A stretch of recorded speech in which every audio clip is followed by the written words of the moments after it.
December 11th, 1944, evening. Schnee Eifel, Belgium. My name is James Patrick Brennan. Everyone calls me Jimmy. Private First Class, Company K, 3rd Battalion, 423rd Infantry Regiment, 106th Infantry Division. The Golden Lions, they call us. I'm 21 years old, from Scranton, Pennsylvania. I'm writing this in a foxhole somewhere in Belgium, near the German border. I can see my breath in the air. My fingers are so cold I can barely hold the pen.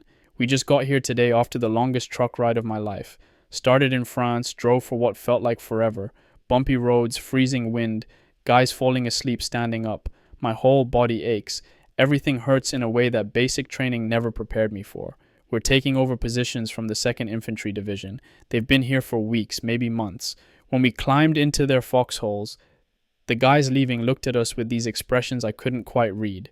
Relief mostly. They were getting out, but something else too. Maybe pity?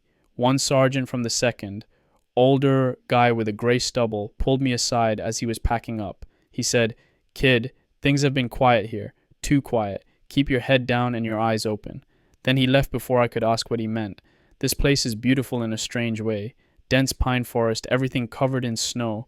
The trees are so thick you can barely see 10 yards in any direction. It's peaceful, silent, like the woods back home when my dad would take us hunting in the Poconos. But there's something about the silence that doesn't feel right, like the forest is holding its breath. The brass says this is the ghost front, a quiet sector. We're supposed to get our feet wet here, learn the ropes before they move us somewhere serious. After all the training, all the build-up, part of me is relieved. Another part feels like we're being lied to. I'm sharing this foxhole with another guy, Eddie Kowalski. He's from Chicago South Side, Polish family. He's got this crooked smile and tells jokes that aren't funny but somehow make you laugh anyway. We met on the boat coming over. He gets homesick same as me, talks about his ma's pierogi like they're the holy grail. Eddie's asleep right now, snoring softly. Lucky bastard can sleep anywhere. I can't sleep. Too much in my head. Too much everything. I keep thinking about home. About Eleanor Walsh. She's the prettiest girl in Scranton and somehow she agreed to be my girl. Dark hair, blue eyes, laugh that sounds like music. We were supposed to get married after the war. She gave me her photograph before I shipped out. I keep it in my left breast pocket, over my heart. Sometimes I take it out just to look at her face, to remember what normal life feels like. My mother cried when I left. I can still see her face at the train station, trying to be brave, dabbing her eyes with her handkerchief. My sisters, Mary and Catherine, held on to me. So, tight. My father shook my hand, didn't say much, he never does, but his eyes were wet. My older brother Patrick is fighting the Japs in the Pacific with the Marines. Been gone 2 years now. Mother prays for both of us every night. She sent me a letter last week saying she's wearing out her rosary beads. I wonder if Pat's as scared as I am right now. They tell us the war's almost over. Germany's on its last legs. We'll be home by spring, they say. Maybe for my birthday in March. 22 years old, home safe, marry Eleanor, get a real job. That's the dream. But that 2nd Division sergeant's face keeps coming back to me. The way he said, too quiet. There's artillery rumbling in the distance. Dull thumps like thunder. Eddie says it's ours, shelling German positions. But I can see flares sometimes, way off through the trees. Green and white lights floating down slow like fallen stars. I should try to sleep. We've got a long day tomorrow. Patrols, digging in deeper, learning the terrain. I just wanted to write something down, put words on paper. If something happens to me, maybe someone will find this and send it home. Let my family know I was thinking about them. Let Eleanor know I kept my promise to come home. It's so cold. The metal of my rifle, my helmet, everything metal burns to touch it. My feet ache in these boots. They issued us rubber overshoes, but they just make my feet sweat and then freeze. Eddie just rolled over, muttered something in his sleep, probably dreaming about his ma's cooking. I miss home so much it physically hurts, like a weight on my chest. God, please watch over me. Watch over all of us.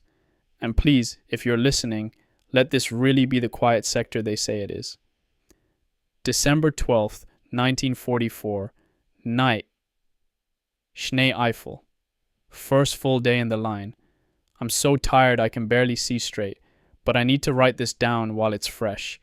The routine here is strange, mostly just waiting. We sit in our foxholes, take turns on watch, eat our rations, try to stay warm. Every few hours, someone goes on patrol to make sure the Germans haven't moved up. So far, nothing. Eddie and I have our foxhole pretty well set up now. We spent most of the day making it deeper, cutting pine branches to lay across the top for camouflage and to catch some of the snow. It's maybe 6 feet long, 4 feet deep, barely wide enough for 2 men. We've got our packs at one end, our rifles within easy reach. The cold is unbelievable. It's only December, but it feels like January in the mountains. Temperature must be down around 10 degrees, maybe lower. My breath freezes in my nose. My fingers are numb even inside my gloves. We've got wool uniforms and overcoats, but it's not enough. I learned about trench foot today. Sergeant Rourke, our squad leader, made us take off our boots and check our feet. My toes are white and wrinkled, like I've been in the bath too long. Rourke says if we're not careful, we'll lose toes to frostbite. He told us to change our socks every day, keep our feet as dry as possible. But how? Everything's wet. The snow melts from body heat, soaks through everything, then freezes again. Sergeant Michael Rourke is from Boston. Irish, like me. He's maybe 30 years old, been in since 42, fought in North Africa. He's got scars on his hands and a way of moving that tells you he's seen things. But he's fair, doesn't yell unless you deserve it. Looks out for his men. Our squad is 10 guys. There's me and Eddie in our foxhole. Then there's Tex Hartman, who's actually from Texas and never lets you forget it. Tall, thin, talks slow. There's Bobby Sinclair, just 18 years old, baby-faced, from some small town in Ohio. Kid looks like he should be in high school, not in a foxhole in Belgium. There's Murphy and Washington, best friends, both from Philadelphia. Murphy's white, Washington's colored, and they've been together since basic training. In the army, supposedly we're all equal, but I've heard Washington complain about how he gets treated. Different rules for different men, he says. It's not right. Then there's Kowalski, that's Eddie, and Schmidt, German name, but he's American through and through, from Minnesota. And Peterson, quiet guy, keeps to himself, writes letters constantly. And me. We're Company K, King Company, 3rd Battalion, 423rd Regiment, part of the 106th Infantry Division. We're green. All of us. Not a man in this division has seen real combat, except the officers, some of them. But us, we're fresh meat. That's what the 2nd Division guys called us, fresh meat for the grinder. I don't like thinking about it that way. Tonight I'm on watch from 0200 to 0400 hours, 2 in the morning to 4, the worst shift. You're tired, it's coldest then, every shadow looks like Germans sneaking up. I can hear them out there sometimes, the Germans, voices carrying through the trees, German words I don't understand. They're close, maybe a few hundred yards away. Sometimes closer. We're not supposed to fire unless fired upon. This is the quiet sector, remember? Don't want to stir things up. I heard artillery today. Closer than last night. Maybe 5 or 6 miles away. The ground shook just a little. Sergeant Rourke said it's probably our guns shelling German supply lines. But how does he know for sure? For lunch we had K rations, breakfast unit, processed cheese that tastes like wax, crackers, a chocolate bar that's frozen solid, coffee powder that you're supposed to mix with hot water, but we don't have a fire, so I just ate the powder dry. It's bitter and sticks to your teeth. I'm so hungry all the time. The rations aren't enough. My stomach growls constantly. Eddie jokes that my stomach is louder than German artillery. I tried to write a letter to Eleanor today, but my hands were shaking too much from the cold. I got 3 sentences down and gave up. I'll try again tomorrow. I keep thinking about Christmas. It's only 2 weeks away. December 25th. We were supposed to be home by Christmas. That's what they told us in training. But here we are, in frozen foxholes in Belgium, and it doesn't look like we're going anywhere. Mother always makes a big dinner on Christmas. Turkey, stuffing, mashed potatoes, gravy, her special apple pie. We go to midnight mass at St. Patrick's. The church is beautiful, all lit up with candles. We sing O Holy Night. My father pretends not to cry, but his eyes get wet. I wonder if they'll do Christmas without me and Patrick. Will they set our places at the table anyway, like we're there in spirit? Will mother cry into her handkerchief while father stares at his plate? I can't think about it too much or I'll lose my mind. Eddie woke up for a minute, asked what I was doing. I told him I was writing in my diary. He laughed, said I was just like his kid sister, keeping a diary. I told him to go to hell. He laughed harder, then went back to sleep. But he's right, isn't he? Here I am, 21 years old, a soldier in the United States Army, writing in a diary like a schoolgirl. But I need this. I need to put the words down somewhere, get them out of my head. If I die here, at least someone will know what I was thinking, what it was like. Jesus, why did I just write that? I'm not going to die here. This is the quiet sector. We'll be fine. Everything's fine. I wish I believed that. The wind is picking up. It makes this low moaning sound through the pine trees, like ghosts, like the forest is haunted. My watch starts in 1 hour. I should try to sleep. God watch over me. Watch over Eddie and the squad. Watch over Patrick in the Pacific. Watch over Mother and Father and Mary and Catherine. Watch over Eleanor. Please let me see them all again. December 14th, 1944, afternoon. Schnee Eifel. 3 days in the line now. It's starting to feel almost normal. Almost. We did a patrol this morning. Me, Eddie, Tex, and Sergeant Rourke. Walked about half a mile through the forest, checking for German positions, looking for signs of movement. It's eerie, walking through these woods. Everything's so quiet. Just the crunch of snow under our boots, the sound of our breathing. Trees so thick you can barely see the sky. The snow is knee-deep in places. We walked single file, Rourke in front, me in back. We found a German observation post. Abandoned. Just a fallen log with some pine branches arranged for cover, crushed cigarette butts in the snow. German cigarettes, you can tell by the smell. They were here recently. Maybe this morning, maybe yesterday. Rourke radioed it in. Battalion said noted, continue patrol. That's it. Just noted. We saw fresh footprints, boot prints in the snow, leading east toward Germany. Maybe 10 men, maybe more. They'd passed through within the last few hours. The snow hadn't filled in the prints yet. I kept my rifle ready the whole time, finger near the trigger. My heart was pounding. Every tree could be hiding a German. Every shadow could be death. But we didn't see anyone. We completed the patrol, came back to our position. Nothing happened. Tex made a joke about it. Said the Germans are probably more scared of us than we are of them. We all laughed, but it rang hollow. Bobby Sinclair, the kid from Ohio, is homesick. I heard him crying last night in his foxhole. Quiet, trying to hide it, but I heard. He's only 18. I'm 21 and feel like a kid myself. I can't imagine being 18 here, in this. I wanted to say something to him, offer some comfort. But what could I say?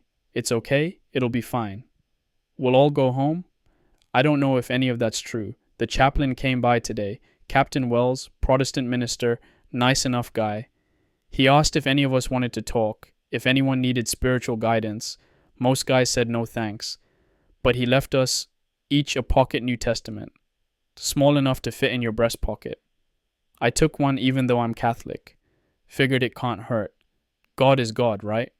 I've been thinking a lot about God lately, about whether he's really watching over us. If he is, why does he let war happen? Why does he let boys like Bobby Sinclair cry themselves to sleep in frozen foxholes in Belgium? Father Murphy back home would say it's a mystery. God's plan is beyond our understanding. But that feels like a cop-out. If God's really there, if he really cares, I need him to prove it. I need a sign. Something. The artillery is louder tonight. Constant rumbling. The horizon flashes orange sometimes, lighting up the clouds. I can feel the vibrations in my chest. Sergeant Rourke says it's just our artillery, softening up German positions before a push somewhere. He says don't worry about it, but he looks worried when he says it. Murphy and Washington were arguing earlier about whether we'll be home by Christmas. Murphy says yes, the war's almost over, Germany's done. Washington says no way, Germans have a lot of fight left in them. They bet a week's cigarette ration on it. I hope Murphy wins. I finally managed to write a letter to Eleanor today. My hands were steadier. I told her about the beautiful forest, the snow, how quiet it is. I didn't tell her about the cold, the fear, the German cigarettes in the snow. I didn't tell her I can hear enemy voices at night through the trees. I told her I miss her. I told her I think about her every day. I told her when I get home, first thing I'm going to do is take her to Luigi's for spaghetti and then to the pictures. We'll see whatever she wants. We'll hold hands in the dark. I'll kiss her. I told her I love her. I don't know if she'll get the letter. The mail is unpredictable. But I needed to write it. Needed to put those words down. Christmas packages are starting to arrive. Bobby got a package from his mother. Cookies, ishakis, socks, a scarf she knitted. He shared the cookies with the squad. They were stale, a little crushed, but they tasted like home, like love. I haven't gotten anything yet. Maybe soon. Eddie got a letter from his girl, Teresa. She's a nurse in Chicago. He read parts of it to me. She misses him. She's waiting for him. She wants to get married when he comes home. Eddie smiled reading it, but his eyes were sad. What if I don't make it back, Jimmy? He asked me. I told him he'd make it. We'd both make it. This is the quiet sector, remember? But even as I said it, I didn't believe it. There's something in the air, something wrong. I can't explain it. It's like the forest knows something we don't. Like the trees are watching us, waiting for something to happen. The Germans are out there. Close. I can feel them. Sergeant Rourke called a squad meeting tonight. Told us to keep our weapons clean and ready. Make sure we have a full basic load of ammunition. 8 clips for the M1 Garand. 64 rounds. Keep a grenade handy. Stay alert. He didn't say why. He didn't need to. We're not in the quiet sector anymore. If we ever were. I'm scared. I can admit that here, on this paper. I'm scared and I don't know what's coming, but I know it's something bad. Please, God, protect us. Please. December 16th, 1944. 5:30 hours. Schnee Eifel. I'm writing this by flashlight, hands shaking so hard I can barely hold the pen. The world just exploded. At 05:30 this morning, the entire forest erupted. Artillery, hundreds of guns, maybe thousands. The sound is beyond description. It's like standing next to a freight train that never stops, like the earth itself is screaming. The first shells hit without warning. I was asleep in the foxhole, dreaming about home, and then there was this whistle, high-pitched and getting louder, and Eddie was screaming, "Incoming!" And I rolled to the side and the world turned into fire and noise and flying earth. Trees are exploding. Not just getting hit, exploding. Splinters the size of spears flying through the air. The ground shakes with every impact. I can feel it in my bones, in my teeth. The concussion waves hit you in the chest, knock the air out of your lungs. Snow and dirt and branches raining down. The smell of cordite so thick you can taste it. Bitter, burning. Smoke everywhere. Can't see more than a few feet. Eddie's bleeding. Shrapnel hit his left leg, tore through his pants, blood everywhere. He's trying to stop it with his hands, but there's so much blood.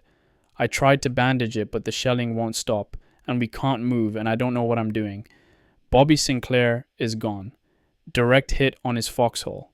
I saw it. The shell landed right on top of him and Peterson. There's just a crater now. Smoking, steaming. I can see a boot at the edge of it. Just a boot.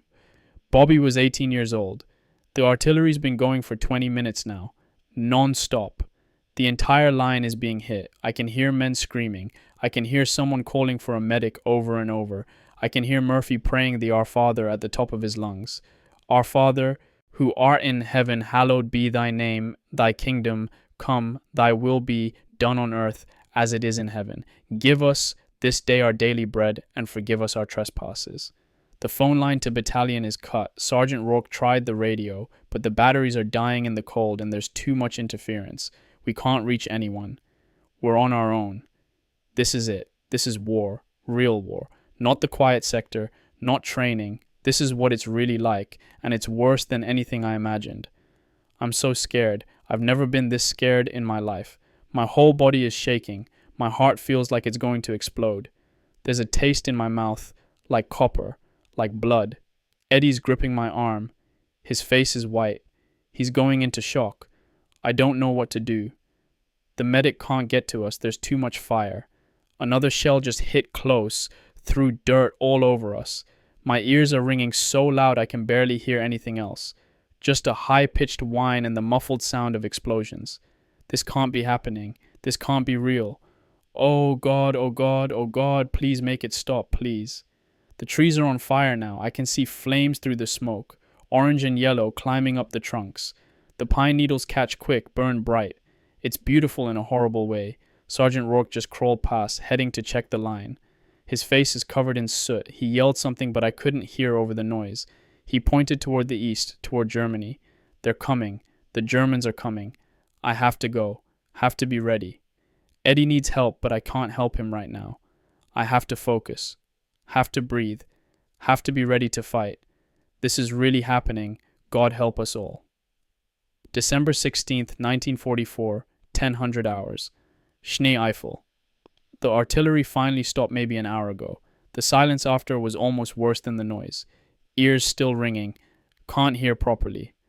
Eddie's alive. His leg is bad, but he's alive. Tex managed to get to us, helped me bandage it properly. The shrapnel went clean through his calf. Missed the bone, thank God. But it's bleeding a lot and I can smell something wrong. Infection, maybe. Already. Bobby Sinclair is dead. Peterson too. Confirmed. Sergeant Rourke checked the crater. There wasn't enough left to recover. He took their dog tags from what he could find. I can't think about that. If I think about it, I'll lose my mind. The German infantry started probing our position around 0900. Small groups, testing our strength. We fired on them, drove them back. They disappeared into the trees. I fired my rifle at another human being for the first time. A German soldier, maybe 50 yards away, running between trees. I aimed, squeezed the trigger like they taught us. The rifle kicked into my shoulder. I don't know if I hit him. He fell, but I don't know if it was my bullet or someone else's, or if he just dove for cover. I might have killed a man, or I might have missed. I don't know which is worse. The sound of the M1 is sharp. Crack. 8 rounds, then the clip ejects with that distinctive ping. Reload. Crack, crack, crack. Tex got one for sure. German came out of the smoke, and Tex shot him in the chest. The German fell backwards, arms out. He didn't move after that. Tex just stared for a minute, then threw up. Then he reloaded and kept watching. We're all different now than we were 5 hours ago. All of us. The word from Sergeant Rourke is the Germans broke through north of us, at a place called Loschheim Gap, punched right through our lines. Now they're moving behind us, cutting us off. We're surrounded. Or we will be soon. Battalion says hold position. Relief is coming. Just hold. But we all know what that means. We're being sacrificed. Holding here so other units can fall back and form a new line. We're the speed bump. Ammunition count. I have 4 clips left. 32 rounds plus 1 grenade. That's it. If the Germans really come, if they attack in force, we'll be out of ammo in minutes. The temperature is dropping. Must be down around 0 now. The blood from Eddie's leg is freezing on the bandages. He's shivering constantly, teeth chattering. I gave him my blanket, but it's not enough. He's not going to make it if we can't get him to an aid station soon. The wound needs proper treatment. Antibiotics, clean bandages. He needs warmth. But we're stuck here. More men dead. I don't know exact numbers, but I can look around and see foxholes that are empty now. Positions that aren't being manned. There were 180 men in King Company this morning. I'd guess we're down to 120 now, maybe less, all in 5 hours. The smell is terrible. Smoke and cordite and something else. Death. That's what death smells like. Burnt meat and copper and shit because men void their bowels when they die. It's in the air, thick, making me want to gag. I tried to eat a K ration, got halfway through a cracker and had to stop. My stomach is in knots, can't get the food down. I'm so thirsty. I've been eating snow for water, but it just makes me colder. And the snow here is black now, full of soot and ash. Tastes like the aftermath of a fire. There's so much I want to write, but I can't make my hand move properly. The pen keeps slipping. My fingers are numb. Eddie just asked me if we're going to die here. I told him no. I told him we're going to be fine. Relief is coming. We'll hold until they get here. Then we'll pull back, get him to a hospital, get him fixed up. I told him he'll be dancing with Teresa by Valentine's Day. He smiled, but we both knew I was lying. I can hear German voices again, closer now. They're regrouping for another push. They'll come again, soon. Sergeant Rourke is moving down the line, checking positions, redistributing ammunition. He gave me 2 more clips, 16 more rounds, 48 total now. He told me to aim carefully, make every shot count. If it comes to it, save the last round. For what? I asked. He didn't answer, just moved. On to the next position. The sun is trying to break through the clouds, but it's not strong enough. Everything is gray. Gray sky, gray smoke, gray snow, like the color has been drained from the world. I keep thinking about home, about Scranton, about summer days when everything was green and warm, about sitting on the porch with Eleanor, drinking lemonade, planning our future. That was only 7 months ago. It feels like a lifetime. I'm gonna die here. I know it. I can feel it in my bones. We're all going to die here in this frozen forest in Belgium, and no one will remember us. We'll just be numbers in a report. Casualties. Missing in action. No. Can't think like that. Have to stay focused. Have to stay alive.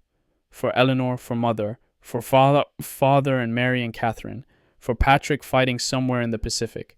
Have to stay alive. Eddie just groaned. The pain is getting worse. His face is gray. God, please let him live. Please don't let him die here. Please. I can hear movement in the trees. The Germans are coming again. I have to go. December 16th, 1944, evening. I don't know the exact time. Schnee Eifel. Tex is dead. We were holding the position, Germans coming in waves, and Tex stood up to get a better angle and a bullet hit him in the throat. Just one bullet. He tried to say something, hands at his neck, blood pouring between his fingers. So much blood. He fell backward into the foxhole. His eyes were open, looking at me, confused, like he didn't understand what was happening. I tried to stop the bleeding, pressed my hands against his neck, but the blood kept coming, hot against my frozen fingers. He was drowning in it, gurgling, his hands gripping my arms so tight. Then he just stopped, eyes still open but empty, gone. Tex Hartman from Texas, 23 years old, used to tell stories about his ranch back home, about his horse, Ranger, about riding across the plains at sunset. He'll never see Texas again. I'm covered in his blood. It's on my hands, my uniform, my face. I can taste it. Copper and salt. Eddie is worse. Delirious now. Fever from the infection. He keeps calling for his ma. Keeps saying he wants to go home. I hold his hand. I tell him it's okay. I don't know what else to do. The Germans have us surrounded. That's official now. They broke through north and south of us, swept around behind. We're cut off. The 422nd and 423rd Regiments, both trapped here in the Schnee Eifel. 8,000 men, maybe more. Cut off. Running out of ammunition, no way out. Battalion says relief is coming. Hold position. Reinforcements are on the way. Just hold. But I can hear the German tanks now, distant rumbling. They're getting closer. And we don't have anti-tank weapons, just rifles and machine guns. What are we supposed to do against tanks with rifles? Supply trucks tried to reach us this afternoon. We could see them on the road, 3 trucks loaded with ammunition and medical supplies. The Germans hit them with artillery, direct hits. The trucks exploded. Orange fireballs, black smoke. I watched men burn. No supplies are getting through. We're on our own. Ammunition count, 2 clips left, 16 rounds, 1 grenade. That's all I have left. There are bodies everywhere now, in foxholes, lying in the snow, slumped against trees. We don't have time to move them, don't have the energy. We just leave them where they fell. I walked past Murphy earlier. He was sitting in his foxhole, rifle across his lap, staring at nothing. His friend Washington is dead. Took shrapnel to the chest during the morning barrage. Bled out before the medic could get there. Murphy was just sitting there, Washington's body next to him, staring at nothing. I didn't know what to say, so I just kept moving. Schmidt's hands are so frostbitten he can't work his rifle anymore. His fingers are black. The medic says he'll probably lose them if he doesn't get treatment soon. But there's no treatment. The aid station was hit. Both medics are dead. We're falling apart. The night is coming. It's going to be so cold. Below zero. And we can't build fires because the Germans will see us. We just have to sit in our holes and freeze and hope we live until morning. Eddie hasn't said anything coherent in an hour, just mumbling. I don't think he knows where he is anymore. I'm so tired. Haven't slept in almost 24 hours. My eyes burn. Every muscle aches. But I can't sleep. If I sleep, I might not wake up. Might freeze to death in my sleep. Have to stay awake. Have to stay alert. Sergeant Rourke came by again. Told me to hang in there. Said tomorrow we'll break out, push west toward our lines. One coordinated push, all of us together. We'll fight our way through. But I saw his face. He doesn't believe it either. There's American artillery falling near us now. Our own guns. They're firing blind. Don't know exactly where we are. I can hear shells landing close. Friendly fire. We're being killed by our own artillery. Someone's screaming. Been screaming for 10 minutes now. High-pitched. Constant. I don't know who it is. Someone who got hit, lying out in the snow, screaming for help. But no one can get to him. The German snipers will shoot anyone who moves. The screaming finally stopped. I keep thinking about this morning. Was it only this morning that everything was normal? That I was writing about Christmas packages and Bobby sharing his mother's cookies? Bobby's dead. Tex is dead. Washington is dead. Peterson is dead. So many others dead. And we're next. I should pray. I should beg God for mercy, for salvation, for a miracle. But the words won't come. My mind is empty, or maybe too full. I don't know anymore. All I can think is, I don't want to die. Please, I don't want to die. Not here, not like this. I want to see Eleanor again. I want to kiss her. I want to hold her hand and walk down Main Street in Scranton and eat at Luigi's and go to the pictures. I want to see my mother's face. I want my father to be proud of me. I want to play with my sisters. I want to know that Patrick is alive. I want to live. But I'm going to die. We're all going to die here. Eddie just grabbed my hand. His grip is weak. He opened his eyes, looked right at me. For just a second he was lucid. He said, "Tell my ma I wasn't scared." Then his eyes closed again. But he is scared. We're both scared. We're all scared and pretending we're not. It's full dark now. Can't see anything. Just darkness and cold and the distant sound of German voices singing. They're singing. Christmas carols in German. I can hear them, drifting through the trees. Stille Nacht. Silent night.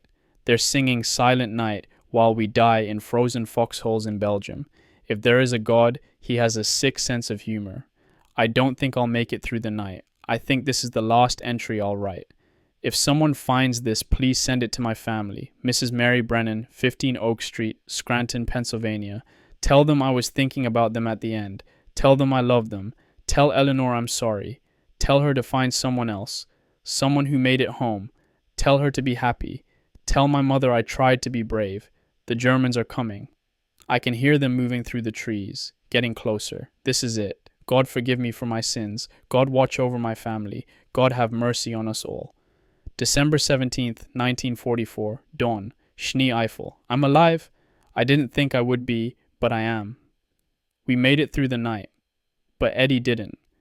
He died maybe 2 hours ago, just before dawn. I was holding his hand. 1 minute he was breathing, shallow and wet. The next minute he wasn't, just stopped. I sat there for a while holding his dead hand, not quite believing it. The cold had made him stiff. His face was gray, lips blue. Eddie Kowalski from Chicago, 22 years old. He was going to marry Teresa. He was going to eat his ma's pierogi again. Now he's just another frozen body in Belgium. I took his dog tags. He had a letter in his pocket, half finished, to his mother. The ink was smeared, but I could read parts of it. He was telling her about me, his friend Jimmy from Scranton. He wrote that I was a good guy, that he was glad to have me as his foxhole buddy. I can't stop crying. My face is wet and the tears are freezing on my cheeks and I can't stop. He was my friend and now he's gone. I'm alone in this foxhole now, just me and Eddie's body. I should move him, but I can't. Don't have the strength. And where would I put him? There's nowhere. Bodies everywhere. The sun is coming up. Gray light filtering through the smoke and fog. I can see the battlefield now. It's worse than I imagined. The forest is destroyed. Trees snapped in half. Craters everywhere, smoke rising from 100 fires, and bodies, so many bodies, some in olive drab, American, some in German gray, more Americans than Germans. King Company doesn't exist anymore. Not really. Maybe 40 men left out of 180. We're scattered, disorganized. Sergeant Rourke is trying to pull everyone together, but it's hopeless. The Germans own this forest now. They're everywhere. Behind us, in front of us, on our flanks. We're surrounded. No food left. I ate my last ration yesterday. My canteen is empty. I'm eating snow, but it doesn't help. Just makes me colder. Ammunition. one clip, 8 rounds, that's all. And one grenade. If they come for us, I'll have 8 chances. Then it's over. Murphy walked by earlier. His eyes were empty, just hollow. He didn't even look at me, just kept walking like a ghost. Schmidt's fingers fell off, literally fell off. Black, frozen, dead tissue. He didn't even scream, just looked at them lying in the snow. Then he picked up his rifle left-handed and went back to his position. We're not human anymore. We're something else, something less. The word came down from battalion. We're breaking out today, heading west towards Schoenberg, 7 miles away. If we can reach Schoenberg, we can link up with other units, get behind American lines again, 7 miles, through German positions, with no ammunition, no food, no strength. It's a death sentence, but what choice do we have?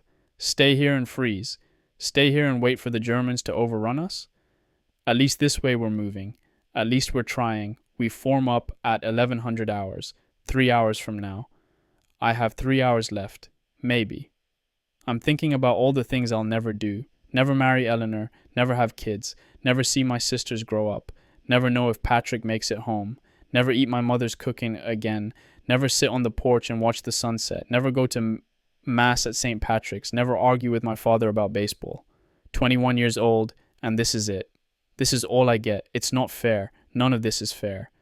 But I guess war isn't fair. War is just young men dying in frozen foxholes for reasons they don't understand.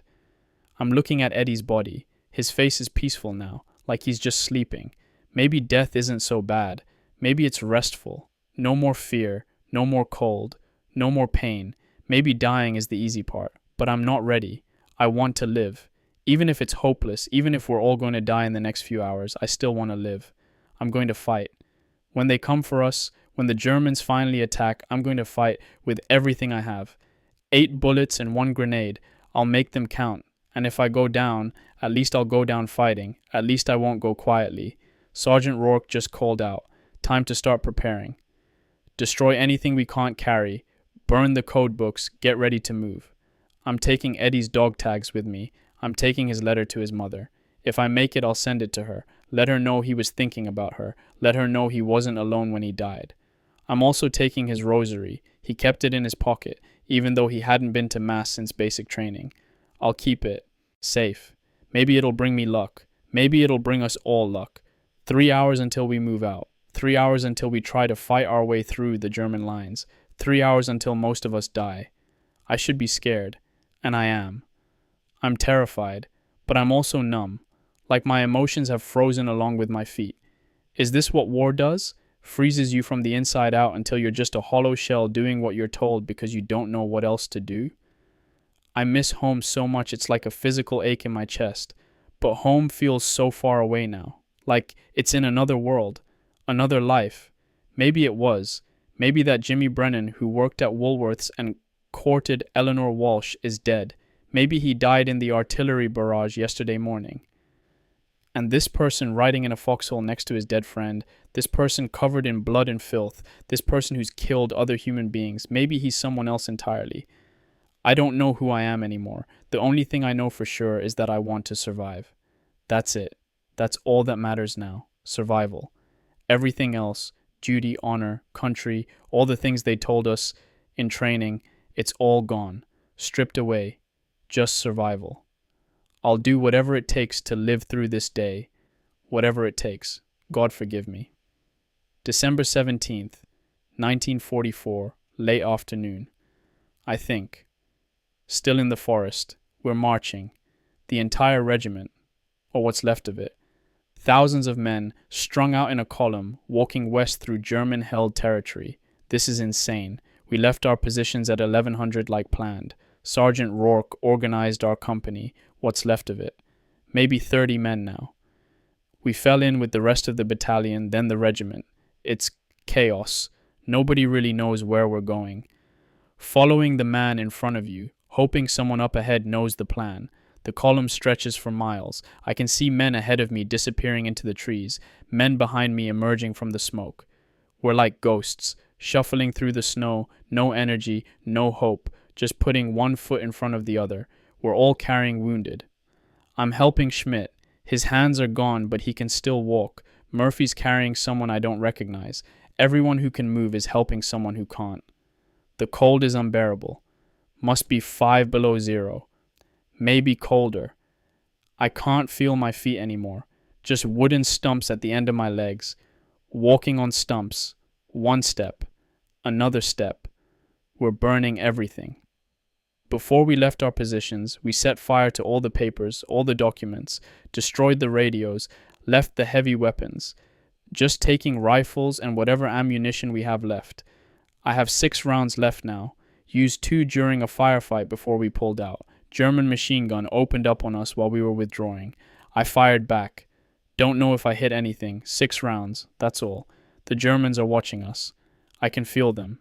In the trees, on the ridges, following the column. They're letting us march, herding us like cattle. Toward what, I don't know. Probably toward their guns. It's late afternoon now. The light is fading. We've been marching for maybe 5 hours. Covered maybe 3 miles. 4 more to go to Schönberg. But I don't think we're going to make it. Men are dropping. Collapsing in the snow from exhaustion, wounds, cold. We can't stop for them, can't help them. The column keeps moving. Leave them behind. Some try to get up, keep going. Others just lie there, accepting it.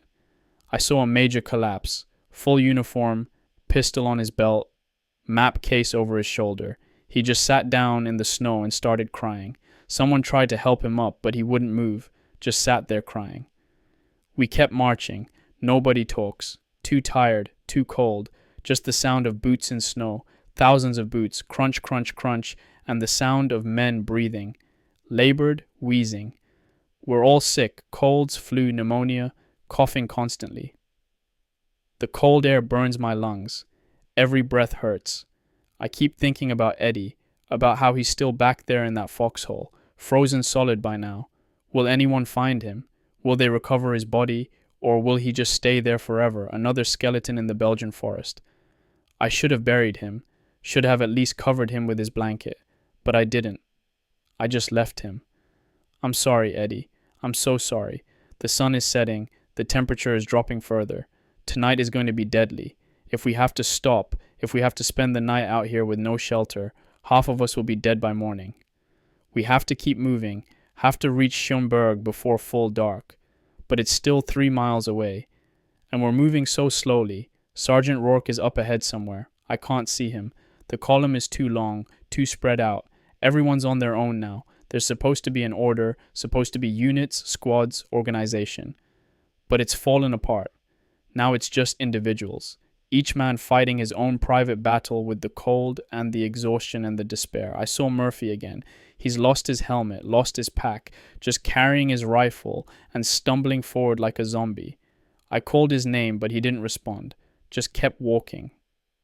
We're all dying, some quickly, some slowly, but we're all dying. The only question is who dies first. Oh God. Gunfire ahead. Machine guns. The Germans are hitting the front of the column. The line is stopping, piling up. Men taking cover in the trees, returning fire. But we don't have enough ammunition for a sustained fight. We're trapped. December 17th, 1944, night. Can barely see to write this. It was an ambush. The Germans let us march right into it. Let the whole column get strung out, vulnerable, exhausted. Then they opened up. Machine guns from both sides. Crossfire. We walked right into a kill zone. The front of the column got chewed up. I was toward the middle, so I had a few seconds to react. Hit the ground. Crawled behind a tree. Bullets snapping overhead. That sound. Crack, crack, crack. Like someone breaking branches. Men were screaming, falling. The column disintegrated. Everyone scattering into the forest trying to find cover. I ended up in a drainage ditch with maybe 10 other guys. None from my company. Strangers. We just huddled there while the Germans poured fire into us. Sergeant Rourke was hit. I saw it. He was trying to organize a defense, standing up, pointing, shouting orders. Then his chest just exploded. Bright red spray. He fell forward into the snow. Our sergeant, the man who was supposed to get us through this, gone. I don't know how long the fighting lasted. Minutes, hours. Time doesn't work right anymore. Eventually the shooting slowed down. then stopped.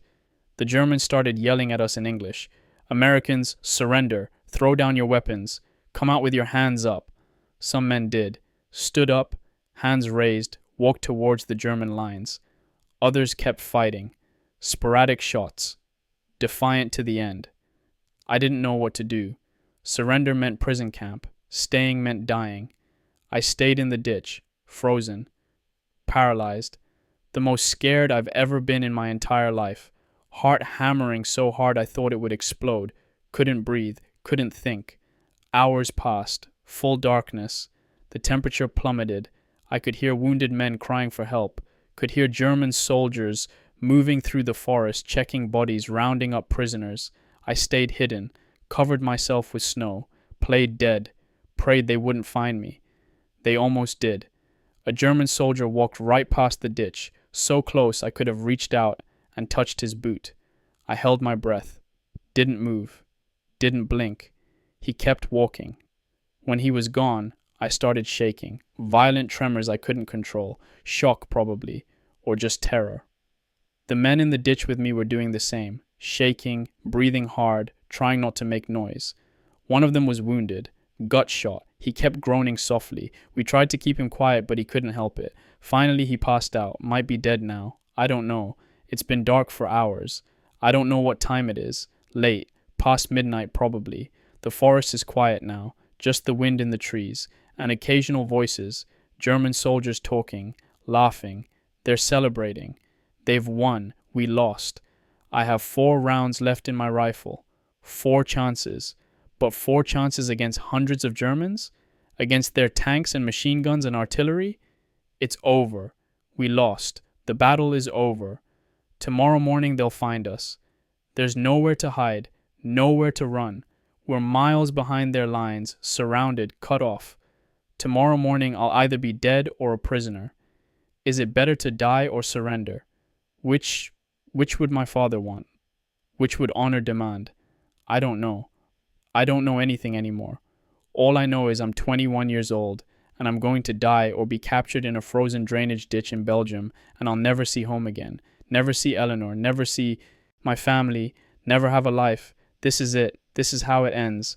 I'm so sorry, Mother. I'm so sorry I couldn't come home. I'm sorry I failed you. Please tell Eleanor I loved her. Please tell her I thought about her at the end. Please remember me. Please don't let me disappear. Don't let me be forgotten. My hands are so cold I can barely hold the pen. The ink is freezing. This might be the last thing I write. If someone finds this diary, please send it home. 15 Oak Street, Scranton, Pennsylvania. Mrs. Mary Brennan. She needs to know what happened to me. She needs to know I was thinking about her. I can hear someone crying nearby. Soft, broken sobs. Don't know who it is. Could be anyone. We're all crying inside. I want to pray, but I've forgotten the words. Or maybe God's forgotten me, forgotten all of us. We're alone here, abandoned, left to die in the snow. I'm so cold, so tired. Part of me just wants to close my eyes and let it happen. Let the cold take me. It wouldn't hurt. Just drift off to sleep and never wake up. But I'm not ready. I don't want to die. Please, someone, anyone. Help us. Help us. December 19th, 1944, dawn. Field outside Schoenberg. I'm a prisoner of war. Yesterday morning, December 18th, the Germans flushed us out of hiding. They knew we were there, had known all along. They just waited for daylight. They came through the forest in force, shouting in German and English. Come out! Hands up! You are surrounded. Resistance is useless. The men in the ditch looked at each other. Nobody wanted to be the first to surrender. But what choice did we have? Finally, one guy stood up. Hands above his head. Rifle left in the snow. Don't shoot. We surrender. The rest of us stood too. 10 men crawling out of a frozen ditch. Hands up. Defeated. The Germans surrounded us immediately. Young soldiers, most of them. Wehrmacht, not SS. They searched us roughly. Took our weapons, our ammunition, our helmets. Took watches, rings, anything valuable. One soldier took Eddie's rosary from my pocket. I tried to tell him it belonged to my friend. It wasn't worth anything. Please let me keep it. He didn't understand or didn't care. Just pocketed it and moved on. They let me keep the diary. It was stuffed inside my coat, wrapped in oilcloth to keep it dry. The German who searched me felt it, pulled it out, flipped through it, couldn't read English, tossed it back to me. Buch, keep. So I still have this. My last connection to who I was.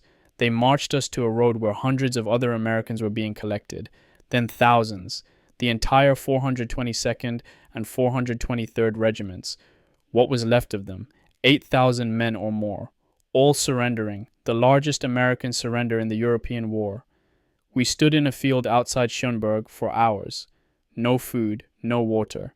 Just standing in the cold while German soldiers guarded us with machine guns. I saw Colonel Cavender, our regimental commander. He was standing with the other officers, stripped of his weapons, looking stunned, defeated, old. The Germans didn't seem to know what to do with us. They hadn't expected this many prisoners. Their logistics aren't set up for it. They're struggling. Some guards were sympathetic, gave us water. One young German soldier, couldn't have been more than 17, shared his bread with me. He said something in German I didn't understand. Then in broken English, Krieg ist Hölle. What is hell? I nodded. War is hell. Other guards were brutal. SS officers walked through the prisoners looking for someone to make an example of. They shot a lieutenant who tried to keep his compass, shot him in the head right there in the field. We all heard the gunshot, saw him fall. Message received, obey or die. I found Murphy in the crowd. He's alive. Looked at me with dead eyes. Didn't say anything, just stood there. Schmidt's hands are getting worse, black and swollen. He needs a doctor or he'll lose his arms. But there's no doctor. There's no help. We're on our own. Late yesterday afternoon, they started marching us east, back toward Germany. A death march. Thousands of men strung out for miles, shuffling through the snow. Men were collapsing. Those who couldn't continue were shot or left behind to freeze. I saw an SS officer execute 3 Americans who fell out of the column, shot them in the back of the head. 1, 2, 3. The bodies left in the road like trash.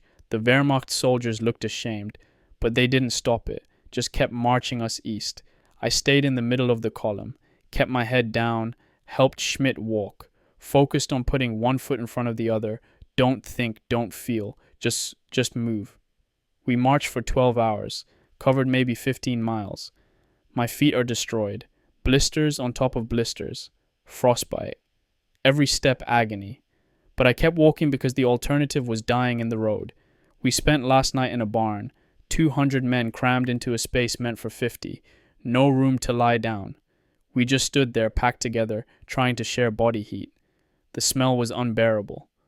Unwashed bodies, dysentery, death. A man died during the night, heart attack or exhaustion or just gave up. He was standing pressed between us, and then he wasn't standing anymore. We held him up because there was nowhere for him to fall. In the morning when they let us out, we laid his body in the snow. Don't know his name. This morning they gave us water, 1 cup per man, and a piece of black bread, hard, stale, tasted like sawdust, but I ate it. Have to eat. Have to stay strong. Now we're marching again. Heading toward a rail yard. They're going to load us onto trains, transport us to permanent camps in Germany, POW camps. I never thought this would happen, never imagined I'd be a prisoner. I was supposed to fight bravely, defeat the enemy, go home a hero. That's what they told us. That's what I believed. But I'm not a hero. I'm a prisoner. Captured, without fighting to the last man, surrendered. The shame of it weighs on me. I keep thinking, could we have fought longer? Could we have broken through? Did we give up too easily? But what else could we have done? We had no ammunition, no food, no hope. We were dead men either way. At least this way some of us might survive. That's what I tell myself, but I don't know if I believe it. I keep seeing Sergeant Rourke falling, chest exploding, all the leadership gone, all the strong men dead, just us left. The scared, the weak, the broken. Is this what war does? Kills the brave and leaves the cowards? No. That's not fair. Everyone's brave until they're not. Everyone breaks eventually. I'm just trying to survive. That's all any of us are doing. Trying to live through this day so we can see tomorrow. One day at a time, Murphy just collapsed, face down in the snow, passed out or dead. Guards yelled at him to get up. He didn't move. They kicked him. Still didn't move. An older Wehrmacht sergeant waved them off, picked Murphy up, slung him over his shoulder, kept marching, carrying an enemy soldier, showing mercy. Not all Germans are evil. They're just men, like us, caught in the same machine, following orders, trying to survive. The train station is ahead. I can see the rail yard, boxcars waiting. They're going to load us like cattle, ship us east into Germany, into the unknown. I'm scared. More scared now than when I was in combat. At least in combat I had some control, had a rifle, had a chance. Now I have nothing. I'm property, a prisoner, completely at their mercy. What will happen to us? Will they treat us according to Geneva Convention? Will they feed us, care for our wounded, or will they work us to death in some camp? I don't know. Nobody knows. All I can do is keep moving, keep surviving, one day at a time, and hold on to hope. Hope that the war will end soon. Hope that I'll make it home. Hope that this nightmare will be over and I can see Eleanor again, see my family, be human again. But right now, standing here in a German rail yard, that hope feels very far away. The guards are shouting, herding us toward the boxcars. Time to go.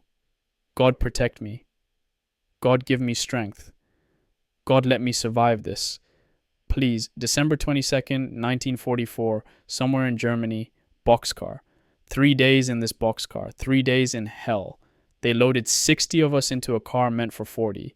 40 men or 8 horses, that's what's painted on the side.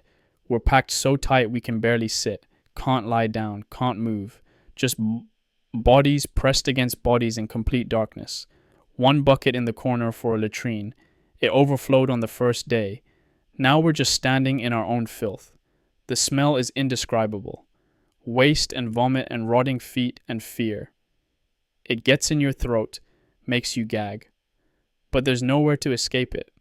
The doors are locked, heavy wooden doors with steel reinforcement. No windows except a small vent at the top. A little light comes through during the day. At night it's pitch black. Can't see your hand in front of your face.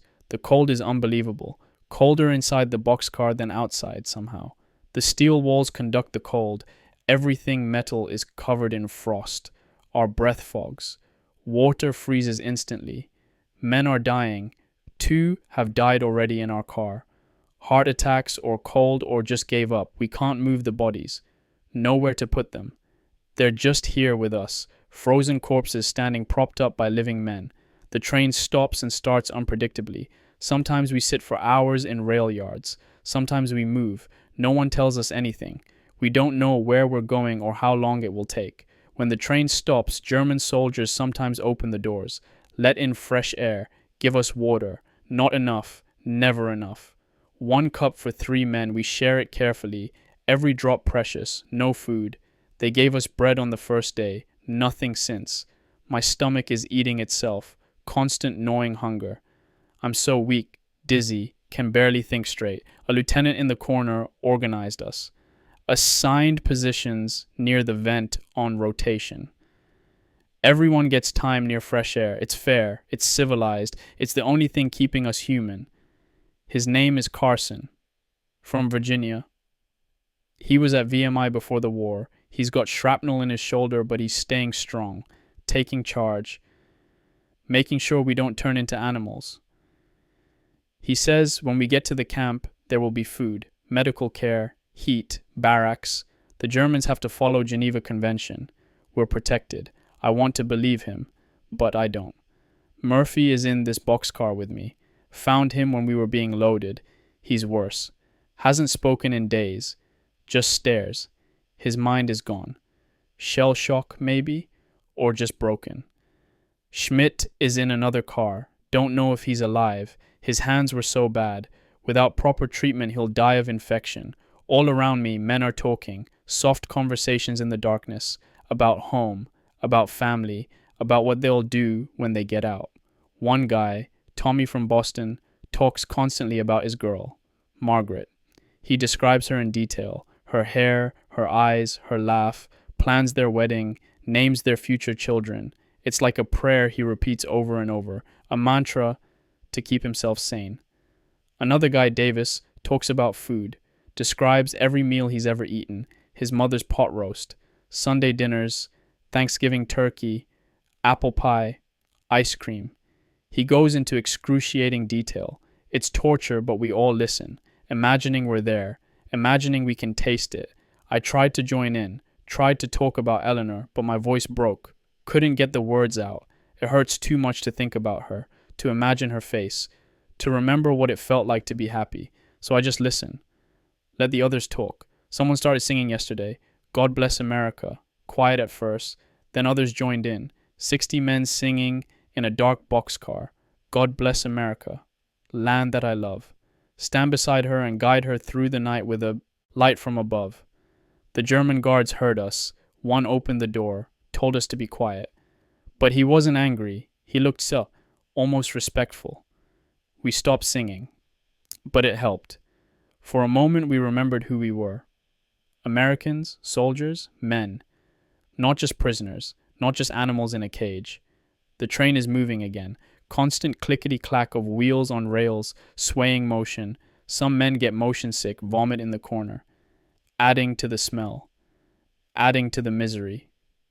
I'm trying to write this by feel. Can't see the page. Just moving the pen, hoping I'm making words. Hope I can read this later. Hope there is a later. My feet are numb. Can't feel them anymore. Frostbite is permanent now. I'll probably lose toes. Maybe more. If I survive. Big if. Men are going mad. One guy started screaming last night. Wouldn't stop. Screaming and screaming. Had to be held down, mouth covered. He finally stopped. Fell unconscious. He's awake now, but his eyes are empty. Gone somewhere we can't follow. Lieutenant Carson says we have to stay strong. Have to maintain discipline. We're still soldiers. Still Americans. We can't let them break us. But we're already broken. All of us. Just trying to hold the pieces together. I keep thinking about Eddie. About how he died in that foxhole. Was that better? Quick? Over? No suffering in a boxcar? Or is this better? At least I'm alive. At least I have a chance. I don't know. Can't think clearly anymore. Mind is foggy. Hunger and cold and fear all blending together. Someone just fell, collapsed. Everyone's calling for help, but there's nothing we can do. No room to help. Can't even see who it is. He's crying. I want to go home. Please let me go home. I want my mama. We all want to go home. We all want our mamas. But we can't. We're prisoners. Property, numbers, not men anymore. Just numbers being shipped east into Germany, into the unknown. The train is slowing. Another stop. Maybe water. Maybe food. Maybe nothing. I'm so tired of being scared, tired of being cold, tired of hurting, just tired. God, if you're there, if you're listening, please end this, please. I can't take much more. December 24th, 1944, Christmas Eve, boxcar, stopped near rail yard. It's Christmas Eve. Last Christmas I was home. Went to midnight mass with the family. Came home to mother's feast. Ham, potatoes, green beans, rolls. Hot cocoa with marshmallows. Sat by the fire. Opened presents. Eleanor gave me a scarf she knitted. Blue and gold. Scranton High School colors. I wore it every day until I shipped out. This Christmas, I'm in a boxcar in Germany. Starving. Freezing. Covered in filth. Surrounded by dying men. The train has been stopped for hours. We can hear activity outside. German voices. Vehicles. Sounds like a major rail junction. No one has opened the doors. No water, no food.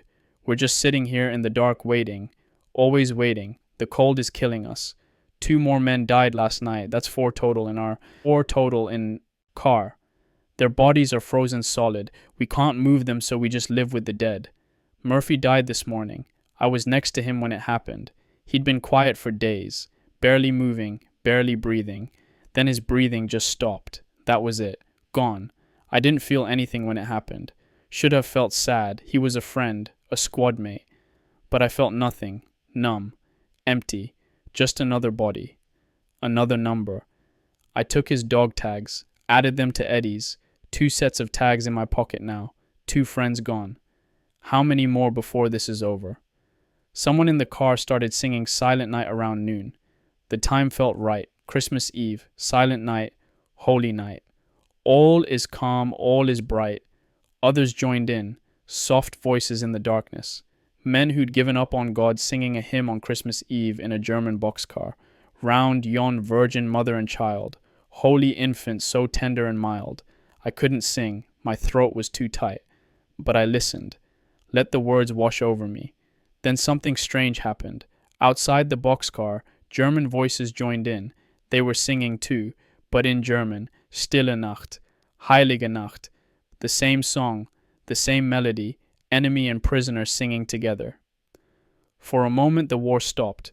For one moment we were just men, celebrating Christmas, remembering home, remembering what we used to be. Sleep in heavenly peace, sleep in heavenly peace. The singing faded. The moment passed. But something changed, something small but real. We're all human, all of us. German, American, doesn't matter. We're all just boys far from home, missing our families, wishing this was over. The enemy isn't evil, they're just people, caught in the same nightmare we are. I don't hate them anymore, I don't hate anyone. I'm too tired to hate, too empty. I just want this to be over. Lieutenant Carson shared his story tonight, told us about his family in Virginia. His father owns a farm. Tobacco. Carson was supposed to inherit it. Marry his sweetheart Beth. Settle down, raise children.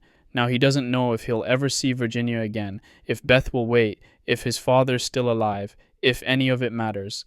We all have stories like that, all of us. Dreams deferred, lives on hold, futures uncertain. Tommy from Boston finally stopped talking about Margaret. He just sits now, staring. I think he's given up hope. Davis is still describing food, but it's slowing down, running out of meals to remember, running out of energy to talk. The boxcar is quieter now. Less talking, less movement.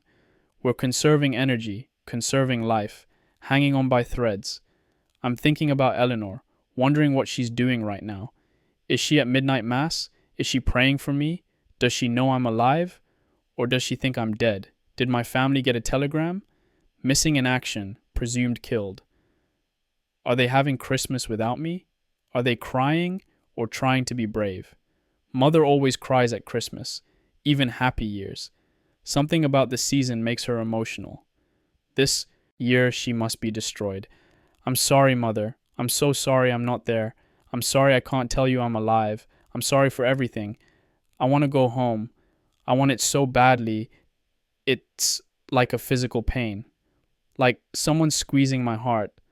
I want to walk through the front door, see Mother's face light up, hug my sisters, shake Father's hand, eat real food at the family table. I want to take Eleanor to the pictures, hold her hand in the dark, kiss her goodnight on her front porch. I want normal life. Boring, ordinary life. Working at Woolworths, complaining about the weather, arguing about baseball. I want to be 21 years old again. Just a regular guy from Scranton. Not a prisoner, not a soldier, just Jimmy Brennan. But that person's gone.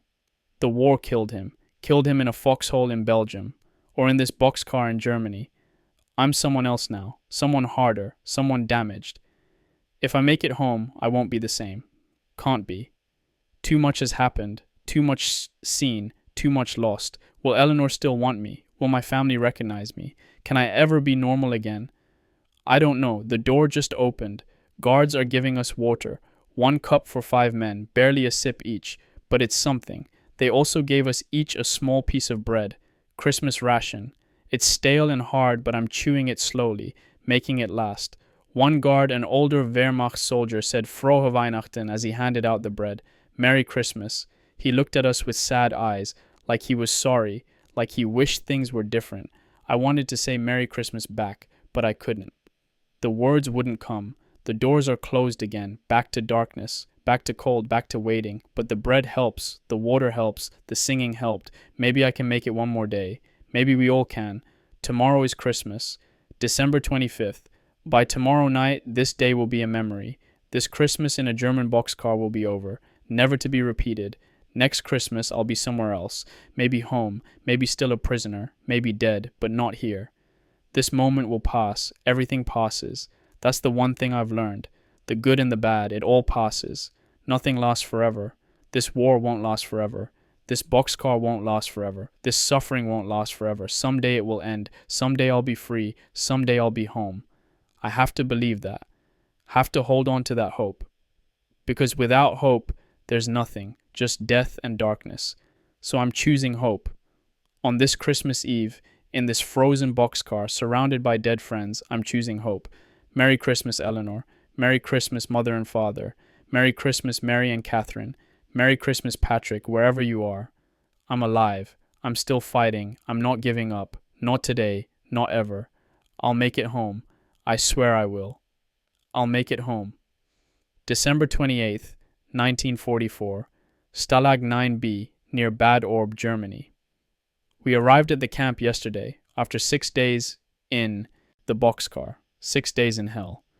When they finally opened the doors, the sunlight was blinding. We stumbled out, blinking, barely able to walk. My legs didn't work right. Too long standing in one position. 11 men dead in our boxcar. Out of 60. 11 frozen corpses left behind on the tracks. The guards made us strip, completely naked, in the freezing cold. They hosed us down with icy water, delousing, checking for disease. It was humiliating, degrading, but necessary. We were filthy, covered in lice, barely human. Then they gave us prisoner uniforms, thin cotton, striped, like costumes from a movie. But this is real. This is my life now. They issued us numbers. I'm prisoner 27493. That's who I am now. Not Jimmy Brennan, not private first class, just a number. We were assigned to barracks, long wooden buildings, no heat, holes in the roof, wind coming through the walls. But at least we're out of the boxcar. The bunks are 3 levels high, wooden slats, no mattresses, thin blankets. 3 men to a bunk meant for 1. We sleep pressed together for warmth. There are hundreds of prisoners here, maybe thousands. Americans, British, French, Russians. The Russians are in the worst shape, skeletal, dying. The guards treat them like animals. We Americans are treated better. Geneva Convention. The Germans respect that mostly. We get food, not enough, but something. Watery soup once a day, black bread. It's maybe 500 calories. We need 3,000 to survive. We're all starving slowly. I've lost so much weight. My uniform hangs on me. I can see my ribs. My face is gaunt. I look like a skeleton. My feet are in bad shape. I finally got to check them properly. 7 of my toes are black. Frostbite. Dead tissue. The camp doctor, a French prisoner, says they'll have to come off eventually. But there's no surgery here. No anesthesia.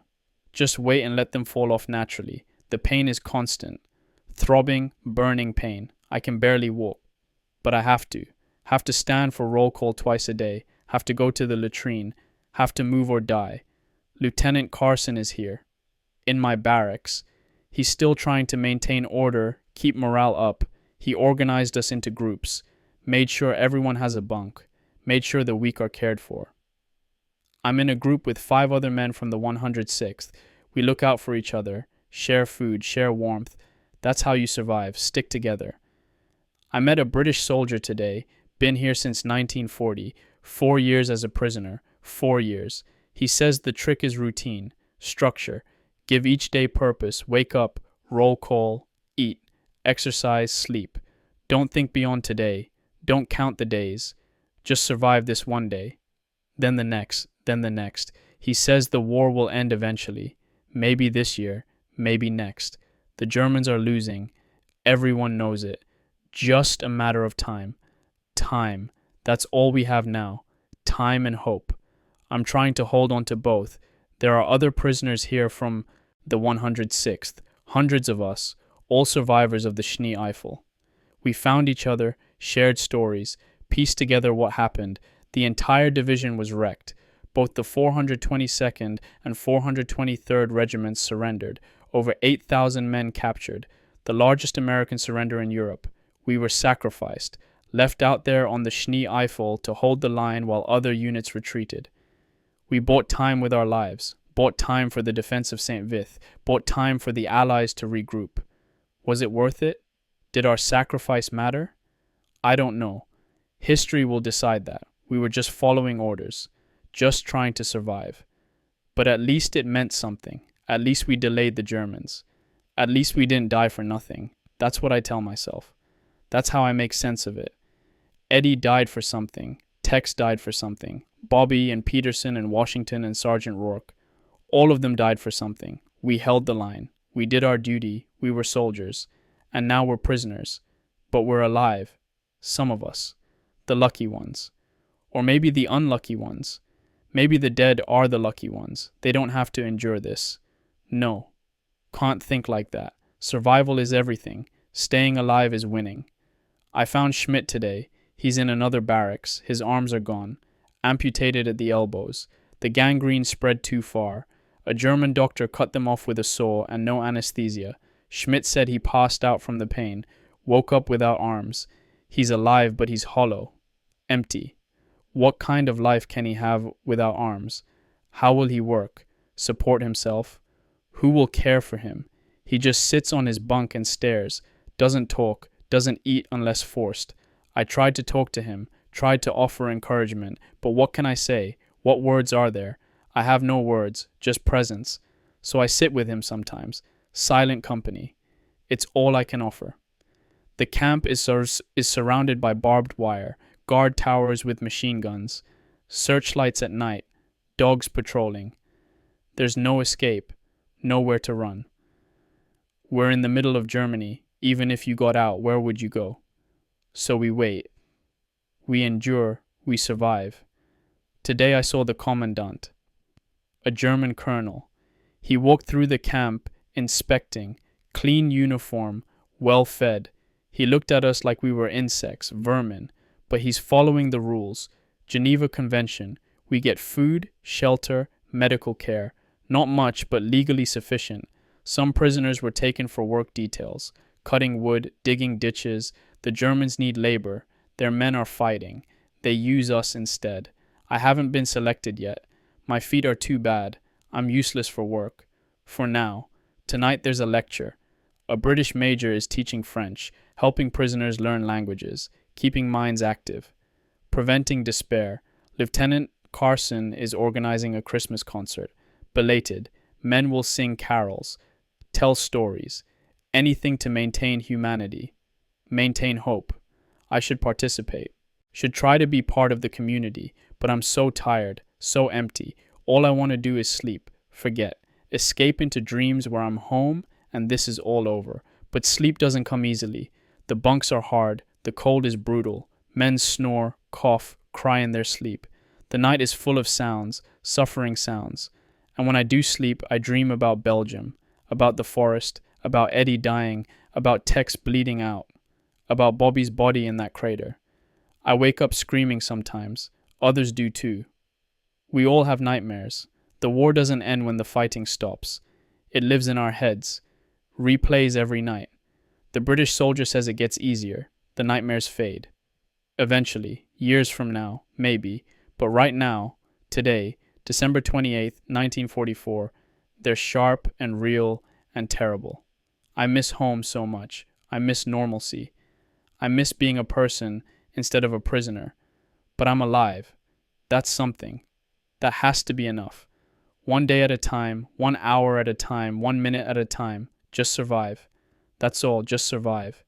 Eleanor, I'm still here. I'm still fighting. I'm still yours. Mother, I'm alive.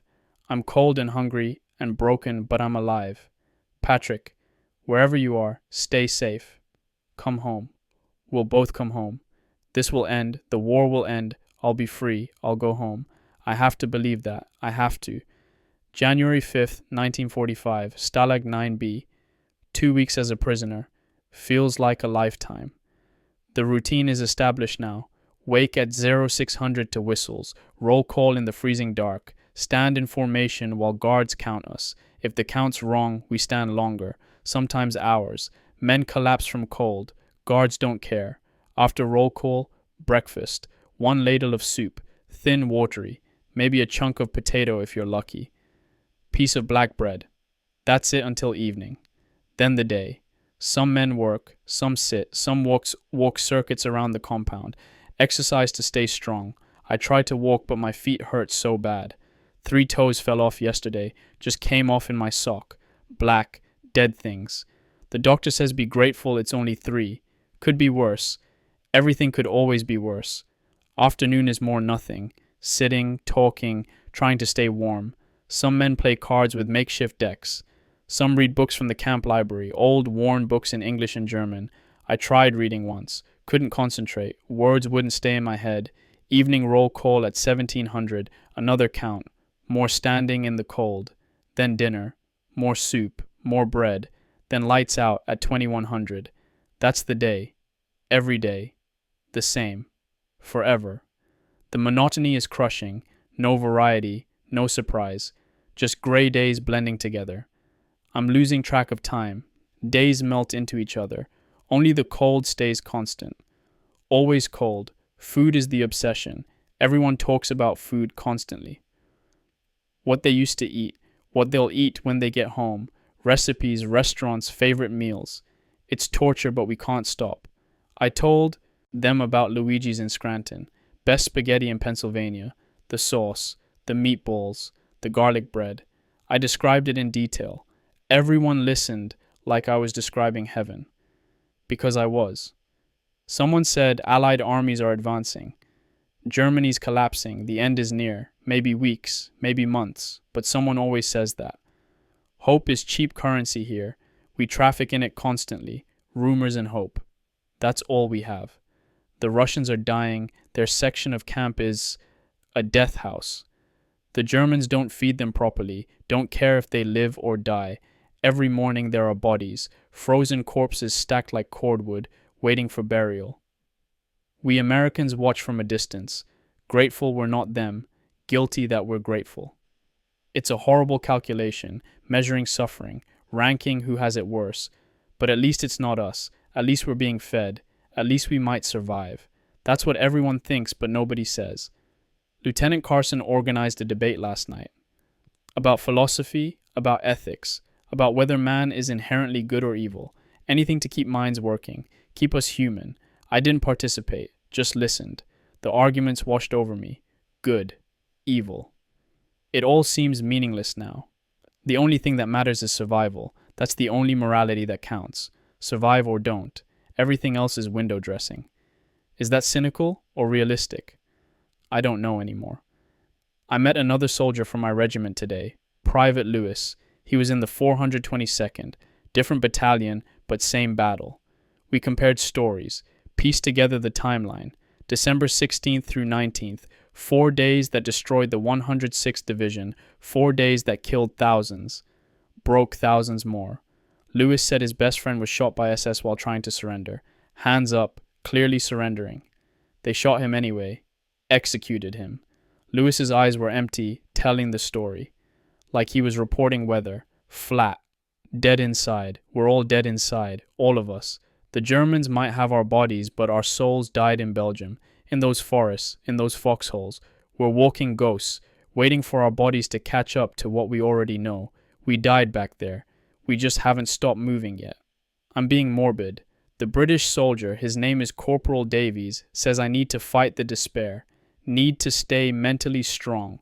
The body can survive if the mind's intact. But if the mind goes, the body follows. He's right. I know he's right. But it's so hard. Every day is the same. Every day is cold and hungry and hopeless. How long can a person endure that before breaking? I think about escape sometimes. Fantasy planning. How to get over the wire. Past the guards. Through Germany. To Allied lines. To freedom.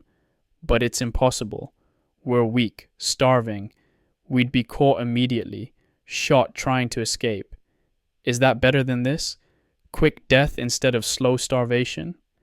Some men think so. Some men have run at the wire. Let the guards shoot them. Quick end. On their terms. I understand it. But I can't do it. Something in me still wants to live. Still hopes. Still believes I'll see home again. That something is getting smaller every day, dimmer, but it's still there. Eleanor, that's you. You're the reason I haven't given up. The memory of your face, your laugh, your hand in mine. That's what keeps me going. And Mother, Can't break her heart. Can't let her lose two sons, Patrick and me. She couldn't survive that. Have to make it home for her. So I endure. One more day. Then another. Then another. The camp library has a Bible. I borrowed it. Tried reading. Found myself in Psalms. 23rd Psalm. The Lord is my shepherd. I shall not want. He makes me to lie down in green pastures. He leads me beside the still waters. He restores my soul. Yea, though I walk through the valley of the shadow of death, I will fear no evil, for thou art with me. Thy rod and thy staff, they comfort me. I'm in the valley now. The valley of the shadow of death. Have been since December 16th, since the artillery barrage, since Belgium. But I'm still walking, still moving forward. Battered, but not broken. Hurt, but not dead. Maybe that's faith. Maybe that's grace. Or maybe it's just stubbornness. Doesn't matter. As long as I keep walking, keep breathing, keep hoping. 3 toes gone, 7 left, 7 chances to walk home. I'll take those odds. I have to. January 12th, 1945, Stalag 9B. News reached camp today. Big news. The Battle of the Bulge is over. The German offensive failed. They're being pushed back. Allies are advancing again. It's really over. The battle that destroyed us. The battle that cost us everything. It's done. We won. Or at least they didn't win. Relief swept through camp. Men crying, hugging each other, thanking God. The nightmare is ending. Germany's losing. The war will be over soon. But I don't feel relieved. I feel numb. We won. But what did it cost? 8,000 men from the 106th captured. Thousands more killed. For what? To delay the Germans a few days? Was it worth it? Was Eddie's death worth it? Tex? Bobby? Sergeant Rourke? Murphy? They died so the Allies could regroup. Died so St. Vith could be defended. Died so the German offensive could be stopped. Heroes, they'd call them. Sacrifice for the greater good. But they were just kids. 20, 21, 22 years old. They didn't want to be heroes. They wanted to go home, see their families, live their lives. They're gone, and we're here. Survivors, the lucky ones. Except it doesn't feel lucky. It feels wrong. Survivor's guilt, Davies calls it. Why them and not me? Why am I alive when better men died? I've been thinking about this constantly, rolling it over in my mind, looking for meaning, looking for purpose. Maybe there isn't any. Maybe some live and some die and there's no reason. Just random chaos. Artillery lands here, not there. Bullet hits him, not me. Pure chance. Or maybe God has a plan. Maybe I survived for a reason. Maybe I'm supposed to do something. Be something. Tell the story. That's what I'm choosing to believe. I survived to remember, to testify, to make sure they're not forgotten. Eddie Kowalski, Tex Hartman, Bobby Sinclair, Mike Washington, Sergeant Michael Rourke, Murphy, Peterson. All the others whose names I didn't know. They were real. They lived. They fought. They died. And I'm the one who gets to tell people about them. That's my purpose. That's why I'm still here. I wrote their names down. Every name I can remember. 23 men from King Company, friends, brothers, gone. I'll carry their names out of here. When I go home, I'll find their families. Tell them their sons died bravely. Tell them they weren't alone. Tell them they mattered. It's a small thing, but it's something. It's purpose. Lieutenant Carson says the German guards are changing, getting nervous. They know the war's lost. They're wondering what happens to them when we win. What will we do to them? Revenge? Justice? Some guards are being nicer, giving extra food, turning blind eyes to infractions, trying to build goodwill, insurance for the future. Other guards are meaner, taking out their frustration on us, angry that they're losing, angry that they'll be prisoners soon. We stay alert, don't provoke them, just endure. Schmidt died yesterday, sepsis from his amputations, developed a fever, died in his sleep. Probably a mercy. What kind of life would he have had without arms? Another name to add to the list. Another friend gone. How many more before this ends? Davies says months. Maybe 2 or 3. The Allies are moving fast now. Germans collapsing. Could be April. Could be May. But soon, definitely soon, I can make it that long. 2 more months, maybe 3. I can do that. My body's failing, but I can do it. Mind over matter, will to live. For Eleanor, for mother, for the men who didn't make it. I'll live for all of them. January 15th, 1945, Stalag 9B. This is my last regular entry. The paper's almost gone. Only a few pages left. Have to conserve. It's been exactly 1 month since the battle started. December 16th to January 15th. 30 days. A lifetime.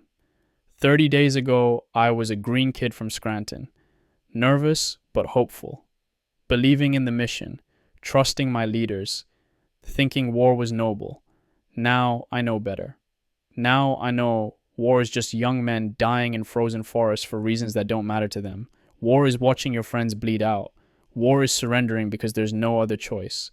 War is slow starvation in a prison camp. War is losing yourself piece by piece until you don't recognize the person you've become. War is hell. That German guard was right. Krieg ist Hölle. But I've learned something else too. I've learned that humans are resilient. We endure things we never thought possible.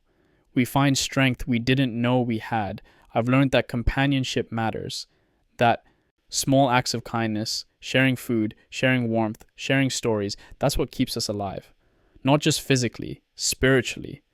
I've learned that hope is a choice. Every day I can choose hope or despair. Some days despair wins. But most days I choose hope. Choose to believe I'll survive. Choose to believe this will end. Choose to believe I'll go home. That choice keeps me alive. Lieutenant Carson organized a memorial service this week for all the men we lost. No bodies to bury, no graves to visit, just names. 200 men gathered, every prisoner from the 106th still alive. We said the names, all of them. Every name we could remember. Hundreds of names, thousands of names. They echoed through the camp, a roll call of the dead. When we said Eddie's name, I cried. First time I've really cried since Belgium. Just stood there with tears running down my face while Lieutenant Carson said a prayer. Others were crying too. All of us. 200 grown men weeping for our dead friends, for our lost innocence, for everything we've been through. It helped. Somehow it helped. They're not forgotten. As long as we remember them, they're still here, still part of us. I'm thinking about what happens after liberation, after going home. What will that be like? Will I recognize myself? Will I fit back into normal life? Can I work at Woolworths and chat with customers and pretend everything's normal when I've seen things no one should see? Will Eleanor still want me? I'm not the boy she said goodbye to. That boy is dead. I'm someone else now, someone damaged. Can she love the person I've become? Can anyone? I don't know, but I have to try. Have to believe love is stronger than trauma. That home is stronger than war. I have to believe I can heal. That time will dull the memories. That someday I'll sleep without nightmares. That someday I'll be okay. Someday. Not today. Not tomorrow. But someday. That's enough. That has to be enough. If you're reading this, whoever you are, know that I survived. Know that I made it this far. From December 11th to January 15th, 35 days, an eternity. From green soldier to prisoner of war. From innocence to experience. From boy to man, or boy to broken thing, I'm not sure which. But I'm still here, still breathing, still hoping. That counts for something. If I don't make it, if I die in this camp before liberation, please send this diary home. 15 Oak Street, Scranton, Pennsylvania. Mrs. Mary Brennan. She needs to know what happened. She needs to know I was thinking of her. Tell Eleanor I loved her. Tell her I'm sorry. Tell her to find happiness. Tell my father I tried to be brave. Tell my sisters to remember me. Tell Patrick to come home safe. Tell them all I never stopped believing, never stopped hoping, never gave up, and tell them I'll be waiting. On the other side, waiting with Eddie and Tex and Bobby and all the others, waiting in a forest that's not frozen, where it's not cold, where there's no war, just peace. Finally peace, but I'm not ready for that yet. Not today. Today I choose life, choose hope, choose to keep fighting. For them, for me, for everyone who didn't make it this far. One more day, then another, until I'm free, until I'm home, until this is finally over. God watch over me. God watch over us all. Private First Class James Patrick Brennan, Company K, 423rd Infantry, 106th Division, Prisoner 27493, still here, still fighting, still hoping, always hoping. Epilogue, June 10th, 1945, U.S. Army Hospital, Southampton, England. I'm writing this last entry from a hospital bed. Clean sheets, real mattress, sunshine through the window. Hard to believe this is real. They liberated Stalag 9B on April 2nd. Patton's Third Army. American tanks rolled through the gates. The guards fled. We were free, just like that. One day prisoners. Next day free men. We stood there in disbelief. Couldn't process it. After months of captivity, suddenly free. It didn't feel real. Still doesn't. They evacuated us immediately. Trucks, planes, ships. Got us to hospitals in France and England. Medical care, real food, heat. All the things we dreamed about. I weighed 98 pounds when they liberated me. Down from 165, just bones and skin. They're feeding me constantly. 6 small meals a day. Building me back up. Lost 7 toes total to frostbite. Learning to walk differently. They say I'll always limp. Permanent damage. But I can walk. That's more than some. The nightmares are terrible. Wake up screaming most nights. The nurses are patient. Understand. They've seen thousands of us just know what we've been through. A psychiatrist talks to me sometimes, says I have combat exhaustion, shell shock, says it'll take time to heal. Maybe years, maybe never completely, but I'm alive. That's what matters. Germany surrendered May 8th, VE Day. Victory in Europe. The war here is over. Over. Japan's still fighting. Patrick's still over there. Last letter said he's okay. Battle worn, but okay. Hope he makes it home. Can't lose him now. Not after everything. I got letters from home. Mother wrote every week, even though she didn't know if I was alive. Her letters were saved, delivered all at once. 50 letters. I read them all. Cried through most of them. She knew I was captured. Got the telegram in January. Prisoner of war. She never gave up hope. Never stopped praying. Never stopped believing I'd come home. Eleanor wrote too. 30 letters. She waited. Still waiting. Still my girl. Says she doesn't care what I've been through. Says she loves me. Says we'll figure it out together. I want to believe her. Want to believe I can be normal again. Be the man she deserves. But I'm so damaged. So broken. Can you build a life on broken pieces? I guess we'll find out. They're shipping me home next month. July. A troop ship to New York. Then train to Scranton. Home. 5 months ago, I didn't think I'd live to see it. Didn't think I'd ever leave that frozen forest, that boxcar, that camp. But I did. I survived. Against all odds, against all reason, I survived. For what? I'm still figuring that out. Maybe to tell the story. Maybe to honor the dead. Maybe just because. Maybe survival is enough. Maybe just being alive, just breathing, just seeing another day. Maybe that's the victory. I found some of the families already. Wrote letters. To Eddie's mother in Chicago. To Tex's family in Texas.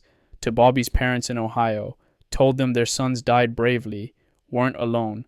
Were remembered. It's not much. But it's something. The rest of my life, I'll carry them with me.